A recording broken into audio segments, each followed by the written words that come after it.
energizing your soul through the inspired Word of God. This is your daily devotional reading.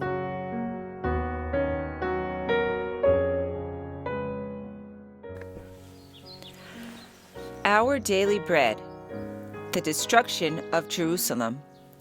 January 6th. The desire of all nations had come to his temple. Patiently, tenderly pleading,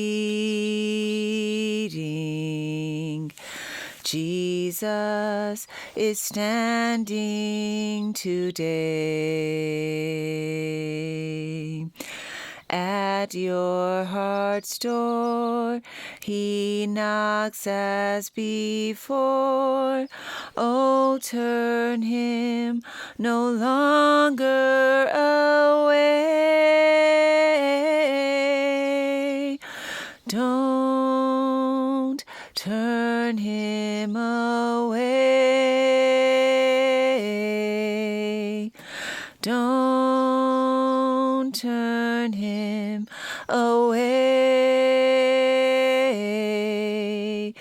He has come back to your heart again.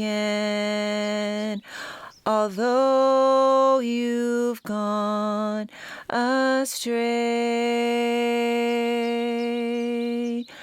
oh, how you'll need him to plead your cause on that eternal day.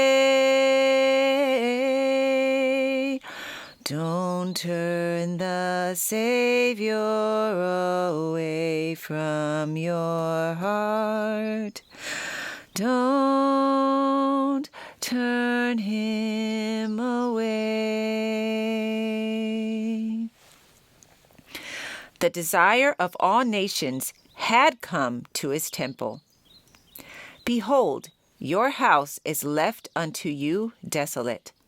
Matthew chapter 23, verse 38.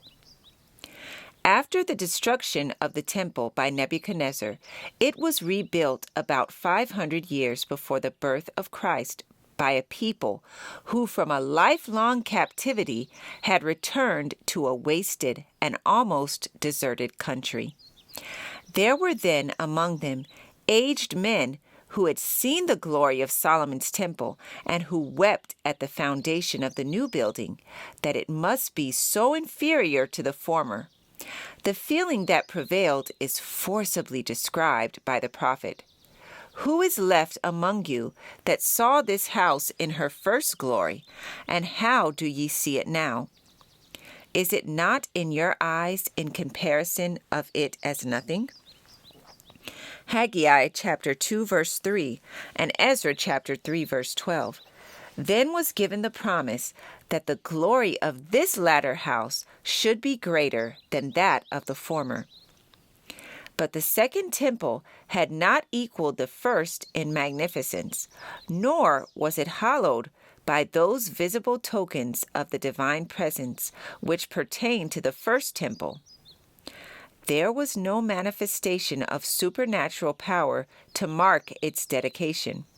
No cloud of glory was seen to fill the newly erected sanctuary. No fire from heaven descended to consume the sacrifice upon its altar. The Shekinah no longer abode between the cherubim in the most holy place. The ark, the mercy seat, and the tables of the testimony were not to be found therein. No voice sounded from heaven to make known to the inquiring priest the will of Jehovah. For centuries, the Jews had vainly endeavored to show wherein the promise of God given by Haggai had been fulfilled. Yet pride and unbelief blinded their minds to the true meaning of the prophet's words. The second temple was not honored with the cloud of Jehovah's glory, but with the living presence of one in whom dwelt the fullness of the Godhead bodily, who was God himself manifest in the flesh. The desire of all nations had indeed come to his temple when the man of Nazareth taught and healed in the sacred courts.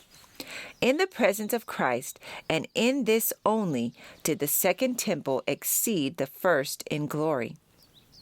But Israel had put from her the proffered gift of heaven. With the humble teacher who had that day passed out from its golden gate, the glory had forever departed from the temple. Already were the Savior's word fulfilled. Your house is left unto you desolate. Matthew chapter 23, verse 38. This passage was taken from The Great Controversy, pages 23 and 24. Our Daily Bread, January 6th. I encourage you to be ye doers of the word and not hearers only. Thank you for listening, and be sure to join us tomorrow for your daily devotional reading.